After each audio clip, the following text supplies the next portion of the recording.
Just looking at the evidence necessary for International Criminal Court hearings. Yes.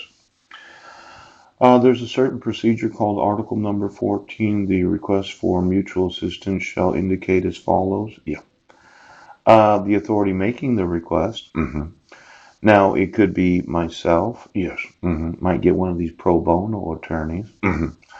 It could be the legal counsel that I employ to use that court. See, I actually downloaded quite a few documents this afternoon. Yes. And one of them was the actual, let's see what it's called again. It's the evidence, the rules and procedures of the International Criminal Court.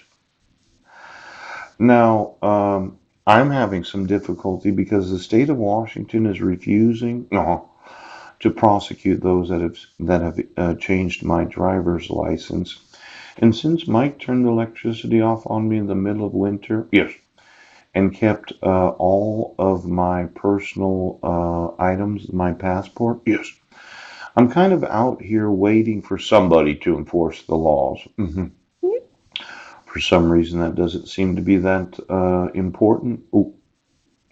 Well, let's say you needed my address, and I haven't been able to pay the rent for last month, but I think there's a good reason for it. So I'm not bad mouthing the Serenity House.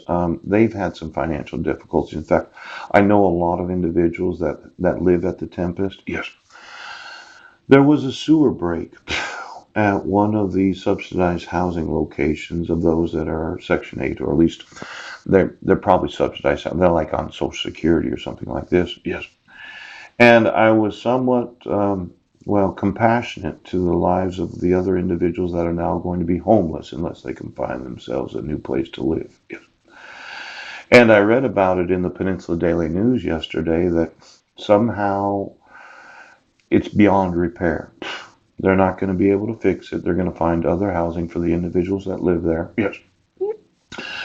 And I thought, well, it's really good that they're doing that. And if you want to read the Peninsula Daily News, you can just Google Peninsula Daily News and Serenity House, and you can find out about all of it. But I thought in the last month they had a lot of additional expense because of sewage leak. Yes. And that pretty much explains why I haven't gotten the rent paid. And I'm not really worried about it. I mean, the worst that's going to happen is I'm going to end up back in the homeless shelter that I've lived in for the last, 6 years. Now, the rules of procedure and evidence, yes. I kind of had to look through this, the Rome Statute of the International Criminal Court. Yes. Care has been taken to avoid rephrasing and to the extent possible repeating the provisions of the statute. Yes. But if you go through this is kind of the rules and procedures to be tried in an international court. Yes.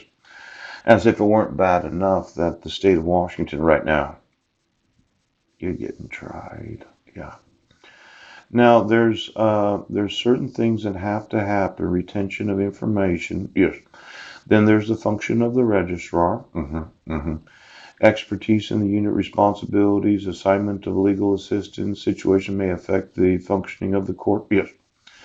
The receipt of complaints for international treaty and agreement violation.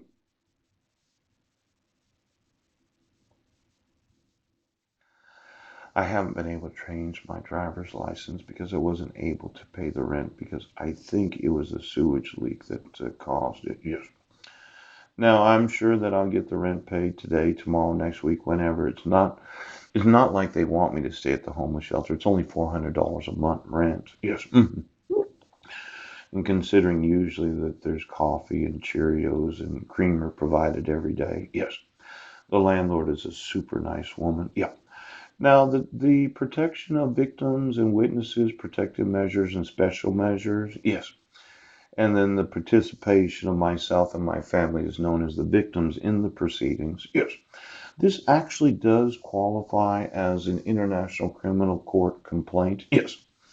Now, just defining the victims in page 31, yes. As an American,